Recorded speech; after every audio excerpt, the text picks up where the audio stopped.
گندم کے معاشی حالات ایسے خراب ہو چکے ہیں، محکمہ خوراک پنجاب کی گندم خریداری نہ کرنے کا پنجاب کے کسانوں کی مشکلات میں مزید اضافہ۔ السلام علیکم دوستو، آپ دیکھ رہے ہیں ہمارے یوٹیوب چینل 4 کے پوائنٹ۔ امید کرتا ہوں بھائی سب خیریت سے ہوں گے۔ جو دوست چینل پر نئے ہیں وہ چینل کو لازمی سبسکرائب کر لیں، ویڈیو اچھی لگے تو لائک کر دیں۔ محکمہ خوراک پنجاب کی گندم خریداری نہ کرنے کا بحران شدت اختیار کر گیا۔ بعض حکومتی حلقوں کی سوچ سے گندم سستی ہونے پر روٹی آٹا سستا ہو گیا۔ زراعت سے وابستہ حکومتی حلقوں کی رائے مختلف۔ غیر ضروری امپورٹ گندم خریداری نہ کرنے پر حکومت اور اپوزیشن کی یہی ارکان اسمبلی میں کسان اتحاد اور وزیر اعظم آرمی چیف کو خطوط۔ ہم نے پنجاب کے لیے CCL منظوری کے لیے LCC سے رجوع کر لیا، بہت ہی جلد منظوری دی جائے گی، وفاقی حکام کے کہنا۔ اور دوسری طرف باردانہ ایپ سے 3,94,239 درخواستیں موصول ہوئیں، جن میں 2,75,000 مستر ہو گئی اور 1,19,237 درخواستیں منظور ہوئی۔ محکمہ خوراک کا کہنا ہے کہ باردانے کے لیے 2,75,000 درخواستیں پنجاب لینڈ ریکارڈ اتھارٹی اور یعنی درخواستیں ریجیکٹ ہونے کی وجہ سے کسانوں کو اتنی مشکلات کا سامنا ہے کہ گندم اس ٹائم منڈیوں میں کوڑیوں کے بھاؤ ٹکے کے بھاؤ بک رہی ہے۔ اس ٹائم حالات یہ پیدا ہو چکے ہیں کہ بیچنے والا بھی پریشان اور خریدنے والا بھی پریشان، لیکن یہ ایک بہت بڑے بحران کی طرف اشارہ ہے۔ اگر اس سال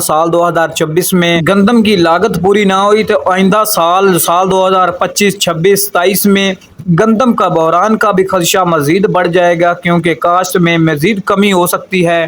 باقی منڈیوں میں یہی صورتحال ہے۔ آج بھی رحیم یار خان غلہ منڈی میں لائیو بولی گندم کی 3325 روپے تک رہی، جبکہ ہارون آباد میں بھی 3350 روپے تک فی ماہ ریٹ رہے۔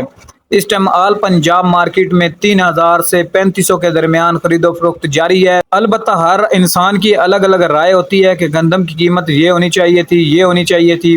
آپ بھی اپنی رائے کا اظہار کمنٹ باکس میں ضرور فرمائیں۔ تو ملتے ہیں اگلی نئی ویڈیو کے ساتھ، تب تک کے لیے تمام بھائی اپنا خیال رکھیں۔ اللہ حافظ۔